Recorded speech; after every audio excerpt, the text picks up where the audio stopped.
Bonjour à toutes et à tous.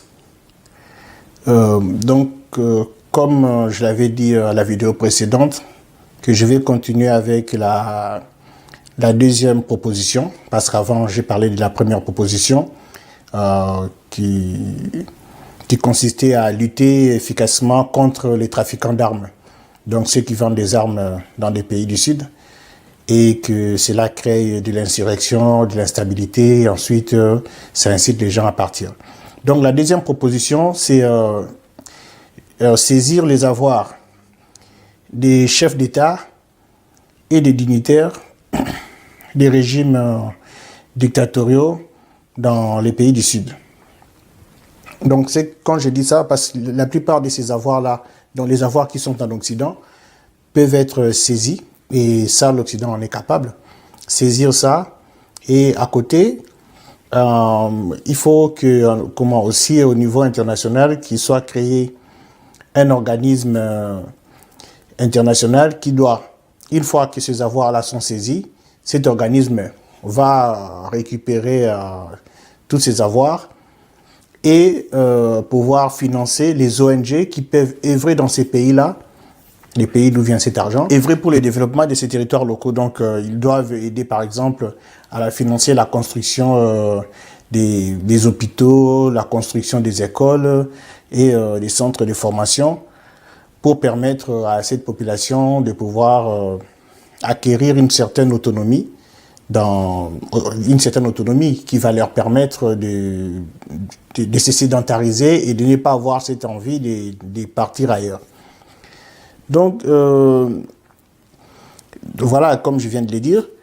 Et aussi, donc, ces ONG peuvent aussi aider la population locale, mais de manière vraiment locale, à développer des systèmes d'économie locale. Des systèmes d'économie locale. Je sais qu'il y a en Europe beaucoup de gens qui sont prêts à participer dans ces genres d'aventures, d'échange de savoir. Il suffit juste de créer les conditions et de mettre les moyens. Donc quand je dis les conditions, c'est sur la sécurité des gens et mettre les moyens, que les gens, lorsqu'ils vont là-bas, que ça puisse être aussi quelque chose une aventure émouvante.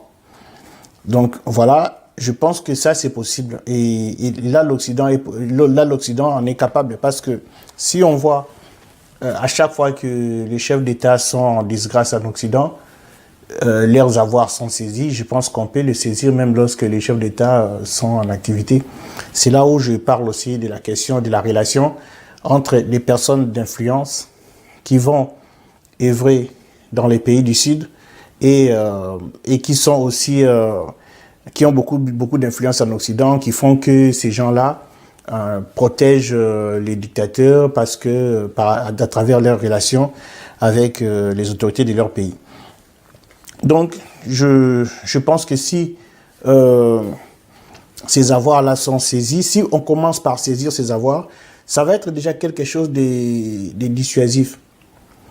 Parce que l'argent que ces gens-là, les chefs d'État, viennent thésauriser en Occident, va servir à financer le développement des pays où les gens partent pour venir en Occident. Donc, ça va être déjà quelque chose de positif et une démarche beaucoup plus constructive que la façon dont les choses se font un peu en désordre. Quand je dis que ça, c'est comment saisir les avoirs, c'est possible. À l'époque, dans les années 97, les avoirs de Mobutu, le président d'Israël, l'ancien dictateur d'Israël, étaient saisis.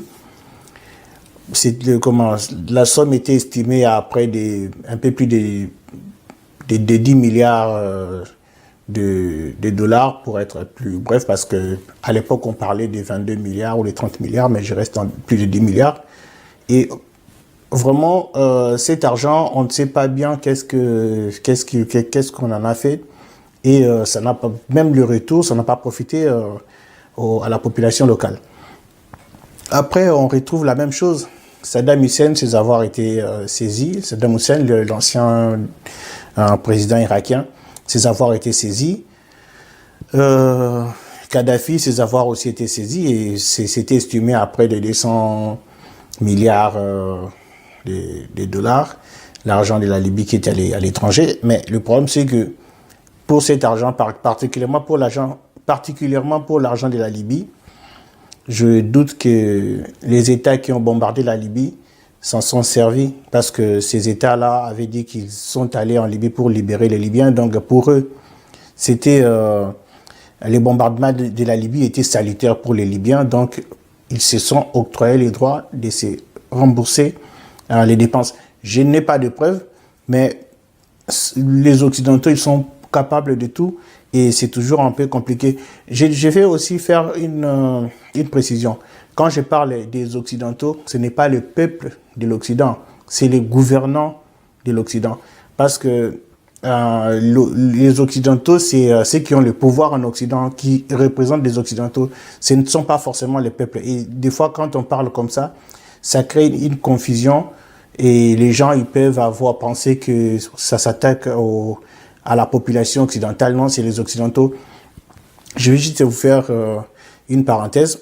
Moi, mon père disait le problème, ce n'est pas le Belge, mais c'est le colonisateur.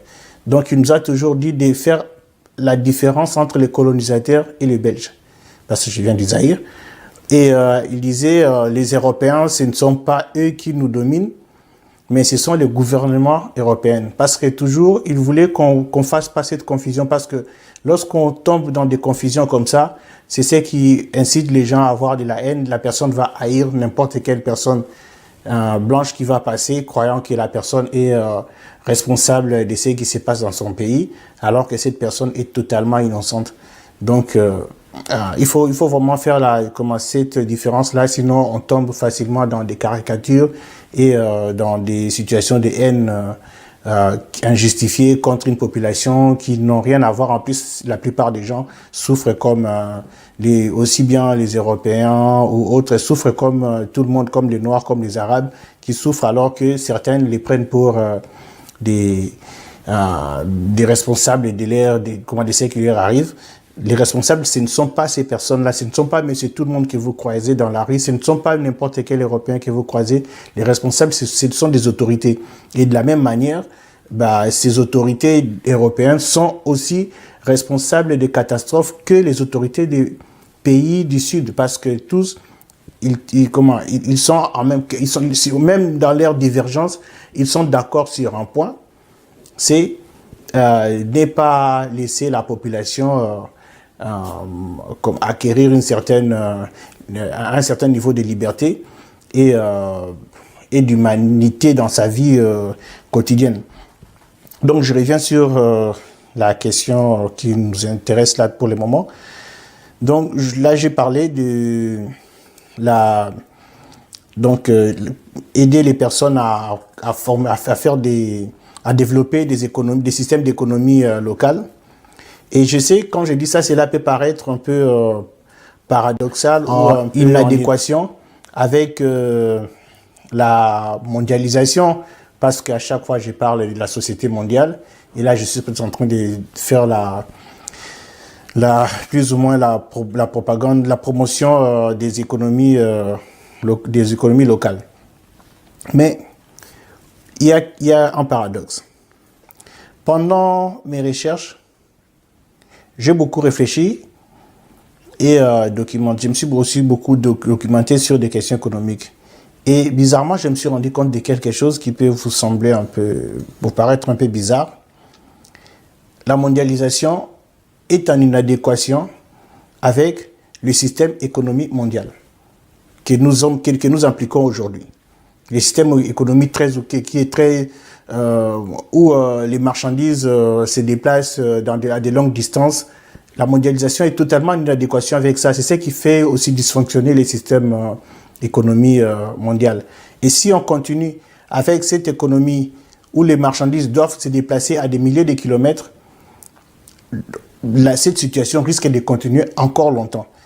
Et la mondialisation. Donc vraiment, je suis arrivé à cette conclusion et du coup, j'ai réfléchi dans cette direction et j'ai beaucoup d'éléments que je vais vous partager avec vous, mais dans d'autres interventions, sur des questions économiques, pour démontrer que la mondialisation ne peut réussir au niveau mondial que dans la mutation économique. Et ce que j'appelle dans la mutation économique, c'est, j'appelle la mutation économique, c'est, donc dans ma conception, je conçois la mutation économique dans l'optimisation de la localisation, de la production et de la consommation. Donc, nous allons en parler un peu plus de manière approfondie dans l'avenir pour essayer d'améliorer encore ces idées-là, parce que bon, ça vraiment, je suis allé dans une autre direction de la réflexion sur la question économique et j'aimerais bien qu'on arrive à approfondir la réflexion autour de ça, parce que je pense que c'est la seule façon de sortir de cette crise économique que toute la planète est en train de subir. Et aussi, si on va dans cette direction, il y aura le plein emploi, il y aura les sourires dans la vie, donc il y aura une part de la vie, active pour tout le monde.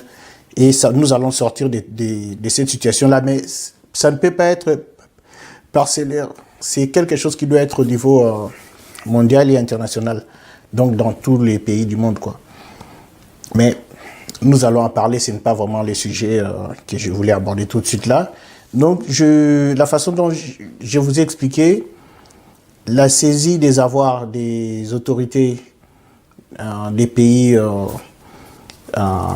du Sud, qui sont les avoirs qui sont thésaurisés en Occident, doivent être saisis et puis aider à financer au développement des territoires. Donc, je ne prône pas la création d'une administration parallèle aux États, mais c'est un système de participation des peuples d'autres continents pour le développement pour le développement des continents à côté, afin d'élever un peu le niveau de vie de toute la population de la planète, pour enfin permettre une sorte d'harmonie dans la vie. Et tout ça, ça va aider à empêcher les gens de venir, par exemple, en masse en Occident, parce que les gens vont venir en Occident après par tourisme ou vice-versa.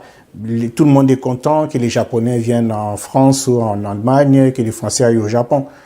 Et je pense qu'il faut qu'on arrive à un moment où tout le monde sera content, que par exemple, je ne sais pas, les Maliens viennent en France ou les Français aillent au Mali, et que les gens, par exemple, du Congo viennent en France ou en Belgique ou en Allemagne, et que cela se fasse vice-versa, sans que les gens soient tout le temps en train de vouloir s'affronter sur la question des terrorismes, de l'identité.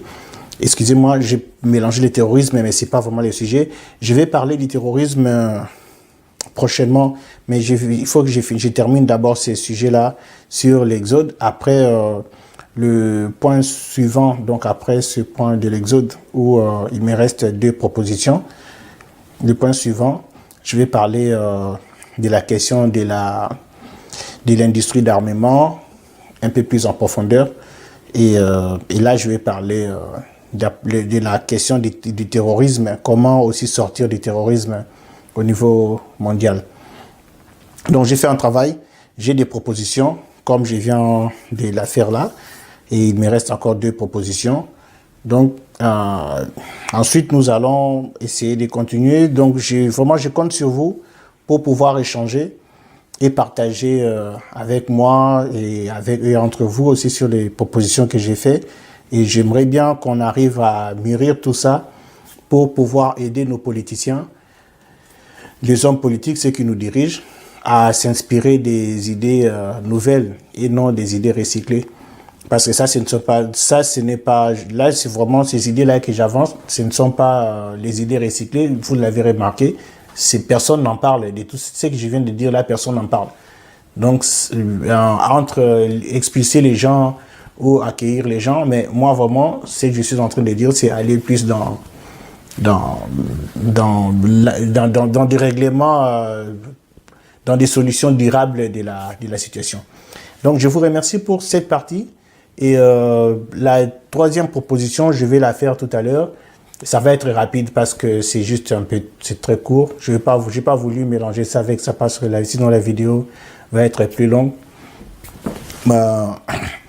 Mon cadreur est en train de me dire que j'ai dépassé déjà les minutes comme convenu. Donc, à tout à l'heure, à très bientôt. Merci.